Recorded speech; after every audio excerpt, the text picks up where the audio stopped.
President Joe Biden, Secretary of State Antony Blinken, National Security Advisor Jake Sullivan, White House Press Secretary Jen Psaki, Senior Advisor on China in Policy Planning Mira Rapp, and many more have one thing in common. They are mere stooges of China or have previously been on the payrolls of the CCP. And now they are at the helm of affairs in the United States. Hi and welcome to TFI Global, the foreign affairs and geopolitical analysis arm of the TFI Media Group. I am your host Sanbir Singh, and in this video we will show how the Biden administration is simply comprised of a bunch of pro-China apologists. Joe Biden, the new president of the United States, has made several policy reversals and decisions in favor of only one country, China.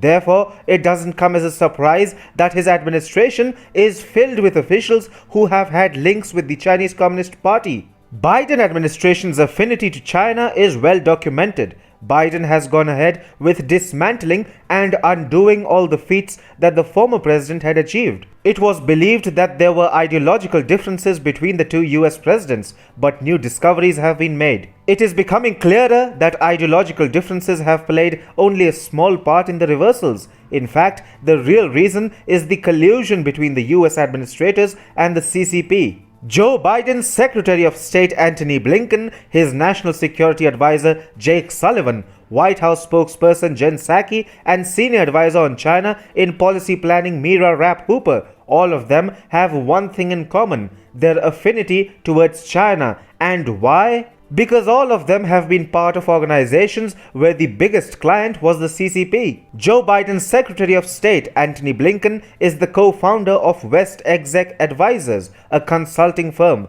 The firm was involved in major deals of engagement with China, which had drawn scrutiny following Biden's election victory. WestExec Advisors touted their work helping major American universities quote donations in China without jeopardizing Pentagon-funded research grants. An archived version of the WestExec site states that US research universities were among the company's clients and that the consultancy worked with schools to remain a trusted partner for DoD-sponsored research grants while expanding foreign research collaboration, accepting foreign donations, and welcoming foreign students in key STEM programs. Jake Sullivan, NSA to the Biden administration, is another official in the White House with close connections and a personal affinity to China. Sullivan is known to have advocated for China's rise in the past. Sullivan has also been a senior fellow at the Carnegie Endowment for International Peace, an organization known for propagating pro-China sentiments, and is also well funded by the CCP. Moreover, in 2018, Sullivan was also named a fellow at the Paul Tsai China Center, which has taken millions in cash from the Chinese Communist Party and counts the Chinese government and military-linked individuals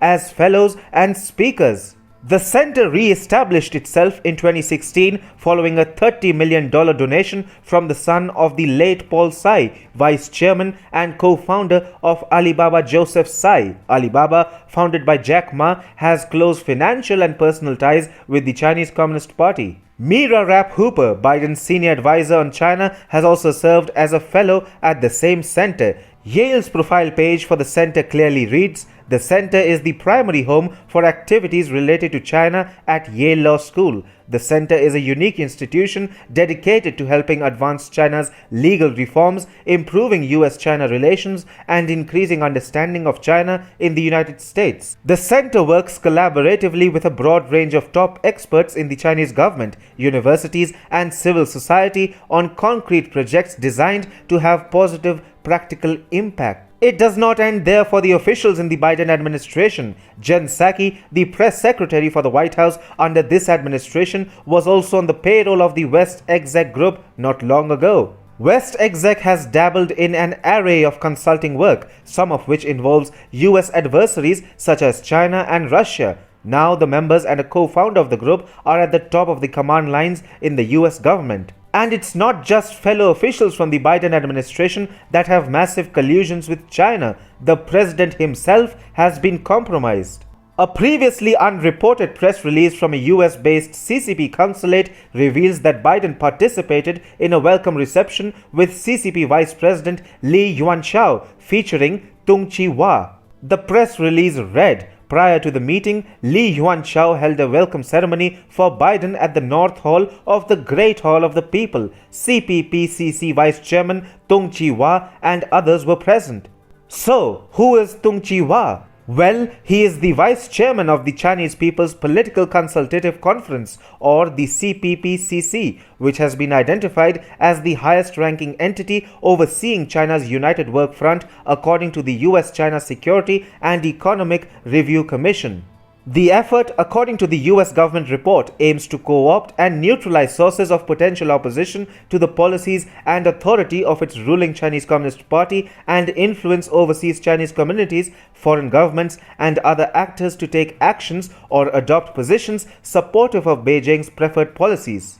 While all these people are at the top of the chain of command at the US government, several other officials have also been exposed for their alleged links to China. These include Treasury Secretary Janet Yellen, CIA Director Bill Burns, and even US Ambassador to the United Nations Linda Thomas-Greenfield, all of whom have been found to have determining links with the CCP and harboring an affinity to China. While Biden keeps reiterating his harsh stand on China, action on the floor has been next to nothing. The aforementioned revelation has made everything clear. Biden and his administration can never be harsh on China. They can provide the optics but will stop short of taking any major action, which raises one question: is the administration fit for the job?